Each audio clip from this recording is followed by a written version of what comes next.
परमात्मा ने आज इस संदेश को तुम्हारे लिए भेजा है। इस संदेश को सुनते ही तुम्हारी सारी समस्या दूर हो जाएगी। इस संदेश को परमात्मा ने तुम्हें स्वयं सुनने के लिए चुना है। परमात्मा कहते हैं कि जो होता है अच्छे के लिए होता है।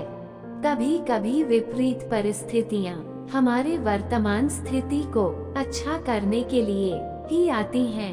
मन चंचल होता है कि इधर उधर भागता है और किसी भी कार्य की एकाग्रता का दुश्मन है। लेकिन यदि व्यक्ति के वश में हो जाएं, तो इससे अच्छा कोई मित्र नहीं है। इसलिए मन को एकाग्र करना जरूरी है और मन को एकाग्र करने के लिए बस थोड़े से प्रयास और अभ्यास की जरूरत है। भगवान कहते हैं कि मेरे लिए न कोई घृणित है और न ही कोई मित्र और न ही कोई प्रिय, न ही कोई निर्धन और न ही कोई धनी।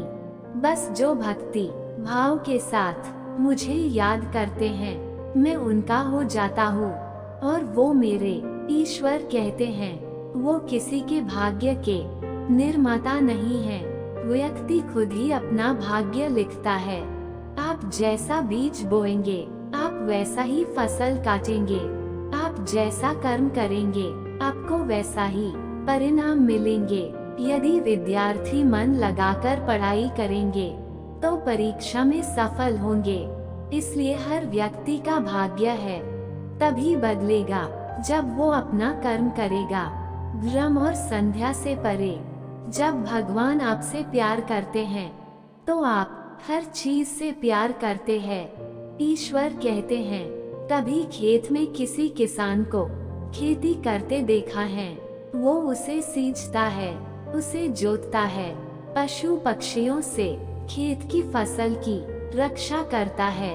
परंतु एक बात का वो सबसे विशेष ध्यान रखता है कि कहीं खेत में खरपतवार ना हो जाए, क्योंकि एक खरपतवार खेत की सारी फसल को नष्ट कर सकते हैं।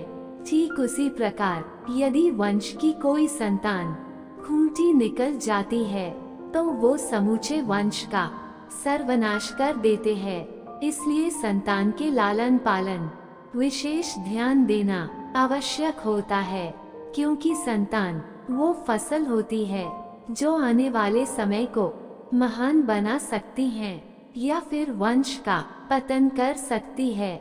ईश्वर कहते हैं कि व्यक्ति को सदैव बुराई से बचकर रहना चाहिए। अगर कोई बुरा कर्म करता है, तो वो कर्म उसको अपने जीवन में भोगना ही पड़ता है। जिस प्रकार बछड़ा झुंड में भी अपनी माँ को ढूंढ लेता है, वैसे ही कर्म का फल आपको हजारों की भीड़ में भी ढूंढ लेता। ईश्वर कण कण में निवास करते हैं। छोटे से छोटे जीव के हृदय में ईश्वर का वास होता है। उस जीव को कष्ट का अनुभव होना ईश्वर को कष्ट का अनुभव कराता है। अर्थात किसी जीव को कष्ट देकर आप अपने ईश्वर को खुश कैसे देख सकते हैं। जो ईश्वर का दास हो जाता है, वो अपने आराध्य से ऐसे दिन न दिखाने की कामना करता है जब उनमें गुरूर आ जाए, तो ईश्वर का सवेरा बनकर जीवन सफल बनाना चाहता है।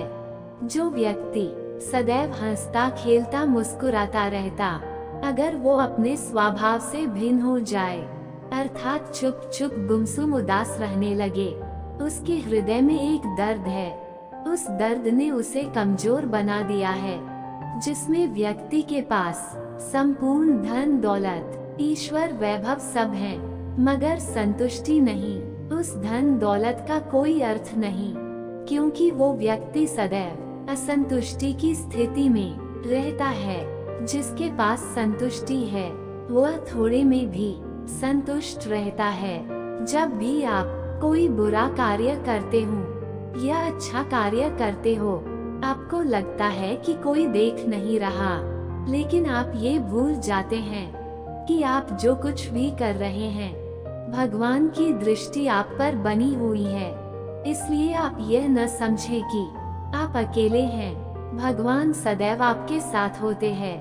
कहते हैं मन के हारे हार है और मन के जीते जीत। अर्थात जिस प्रकार सकारात्मक विचारों से सफलता मिलती है, उसी प्रकार नकारात्मक विचार असफलता की मार्ग की ओर अग्रसर करती हैं, क्योंकि जैसा हम सोचते हैं वैसे ही हम बन जाते हैं और अपने विचारों के माध्यम से ही हमें नकारात्मक और सकारात्मक परिणाम मिलते हैं। इसलिए अपनी सोच को हमेशा सकारात्मक रखें। मनुष्य ही एक ऐसा प्राणी है जो कर्म करता है, इसलिए कर्म करना प्रत्येक व्यक्ति का धर्म भी है। धर्म करने वाला व्यक्ति ही कर्मवीर कहलाता है। इसलिए कर्म करते रहना खाली बैठे रहने से बेहतर होता है। ईश्वर कहते हैं कि अगर आपको याद ही नहीं है कि गुच्छे की कौन सी चाबी ताले को खोल सकती है, फिर भी आप लगातार ताले को खोलने का प्रयास करते रहते हैं, फिर भी वह ताला नहीं खुलता। अधिकतर लोग ऐसी परिस्थिति में अपनी आशा खो बैठते हैं। उन्हें लगता है कि कहीं चाबी खो गई है और वो तिलमिला जाते हैं। कोई तोड़ नहीं है, परंतु उस समय धैर्य रखें, क्योंकि गुच्छे की अंतिम चाबी ताला खोल सकते हैं। कुल्हाड़ी का अंतिम प्रहार वृक्ष को काटकर गिरा देता है, परंतु क्या सट्टे में कुल्हाड़ी का अंतिम प्रहार ड्रग्स को काटकर गिरा देता है? आपको आपका लक्ष्य दिला देता है? नहीं, आपका निरंतर प्रयत्न ही आपको सफलता दिलाता है।